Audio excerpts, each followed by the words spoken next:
சர்க்கம் 47. நகர மக்கள் திரும்பிச் செல்லுதல். இரவு கழிந்து பொழுது விடிந்ததும் ராகவனை காணாத நகர மக்கள் உணர்வுகள் இழந்து சோகத்தினால் பீடிக்கப்பட்டவர்களாக செயலற்று போனார்கள். சோகத்தால் தோன்றிய கண்ணீர் நிரம்பி வாட்டமடைந்த அவர்கள் எல்லா பக்கங்களில் தேடி பார்த்தும் ராமன் எவ்வழியே சென்றார் என்பதற்கான அடையாளம் காணப்பெறாததால் மிகவும் துக்கமடைந்தார்கள். மகா புத்திமானான அவர் இல்லாததால் அவர்கள் முகத்தில் துயரம் குடிகொண்டது.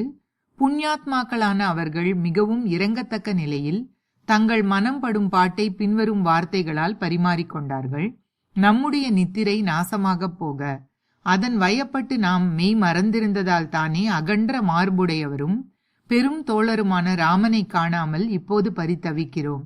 எவருடைய எந்த காரியம் பலன் அளிக்காமல் போவதில்லையோ அதனால்தானே நாம் அவரை சரண் புகுந்தோம். அத்தகைய மகாவீரனான ராமன் பேரன்போடு உடன் வந்த ஜனங்களை விட்டுவிட்டு தூரதேசத்திற்கு சென்றது அநியாயம் அன்றோ? ஒரு தந்தை தன் சொந்த பிள்ளையை கவனத்துடன் பாதுகாப்பது போல நம்மை பரிபாலித்து வந்த ரகுகுல திலகமான ராமன் நம்மை விட்டுவிட்டு எவ்வாறு காட்டிற்கு போகலாம்? நாம் இவ்விடத்திலேயே உயிரை விடுவோம், அல்லது உண்ணா நோன்பு ஏற்று வடதிசை நோக்கி சென்று கொண்டே இருந்து சக்தியற்று போய் ஏதாவது ஒரு இடத்தில் உடல் தானாக விழுந்து விடட்டும். ராமன் இல்லாமல் ராமன் அயோத்தியில் இருந்தபோது தரிசன பாக்கியமாகது கிடைத்தது. இனிமேல் அதுவும் இல்லை என்றால் எதற்காக நாம் உயிரோடு இருக்க வேண்டும்? இங்கே உயர்ந்த கனமான மரக்கட்டைகள் ஏராளமாக இருக்கின்றன. அவைகளை கொண்டு சிதை அமைத்து நெருப்பு வளர்த்து அதில் குதித்து மாண்டு போவோம். நாம் அயோத்திக்கு திரும்பி போனால் அங்குள்ளவர்கள் ராமன் எங்கே என்று கேட்பார்கள்.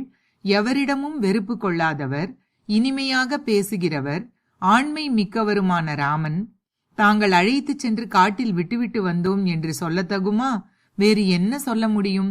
ராமன் இல்லாமல் நாம் மட்டும் திரும்பி வந்திருப்பதை பார்த்ததும் வருந்தி கொண்டிருக்கும் அந்த நகரத்தில் உள்ள மாதர்கள், சிறுவர்கள், வயோதிகர்கள் அனைவரும் உயிர் வாழ்வதில் ஆசை இழந்தவர்களாக ஆவார்கள் என்பது திண்ணம்.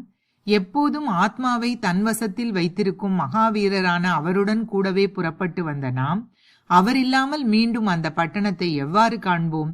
இவ்வாறு பலவிதமான பேச்சுக்களை கையை உயர உயர தூக்கி மனவேதனையுடன் கன்றை இழந்த பசுக்களைப் போல அந்த மக்கள் புலம்பிக் கொண்டிருந்தார்கள். பிறகு ரதத்தின் சுவட்டை பின்தொடர்ந்து சிறிது தூரம் சென்றார்கள். ஆனால் சிறிது நேரத்திலேயே சாலையில் தேர்ச்சுவடு காணாமல் போகவே மிக வருத்தத்தில் மூழ்கி போனார்கள். தேரின் சுவடு தெரியாமல் போனதால் என்ன இது? தெய்வத்தால் கைவிடப்பட்ட நாம் இனி என்ன செய்வது என்று சிந்தனையில் வல்லவர்களான அவர்கள் திரும்பிவிட்டார்கள். பின்னர் மனம் துவண்டு போன அவர்கள் எல்லோரும் வந்த வழியாகவே துயரத்தில் ஆழ்ந்திருக்கும் நன்மக்களை கொண்ட அயோத்தி நகரத்தை வந்தடைந்தார்கள். களைப்பினாலும் கவலையினாலும் மனம் தவித்து கொண்டிருந்த அவர்கள் பட்டணத்தை பார்த்ததும் சோகச் சுமையால் தவித்த கண்களில் இருந்து கண்ணீரை பெருக்கினார்கள். நதிக்கரை ஓரங்களில் வளைகளில் இருக்கும் பாம்புகளை கருடன் கொத்தி சென்றதும் அந்த ஆறு தன் மகிமையை இழந்து விடுவதைப் போல ராமன் இல்லாத இந்த நகரம் பெருமை மங்கி காணப்படுகிறது. உணர்வு மங்கிய அவர்கள் அந்த நகரம் சந்திரன் இல்லாத வானம் போலவும் தண்ணீர் வற்றிய பெருங்கடல் போலவும் ஆனந்த ஆரவாரம் இல்லாததாக இருந்ததை கண்டார்கள். துக்கத்தினால் மனம் கலங்கி மனோல்லாசம் நசித்தவர்களாக செல்வச் செழிப்புடன் ரம்யமாக விளங்கும் வீடுகளை பார்த்ததும் இவர்கள் நம்மவர்கள், அவர்கள் அயலார்கள் என்றும் வேற்றுமைப்படுத்தி அறிய மாட்டாதவராக இருந்தார்கள். ஸ்ரீமத் வால்மீகி ராமாயணம் அயோத்தியா காண்டத்தில் 47வது சர்க்கம் முற்றிற்று.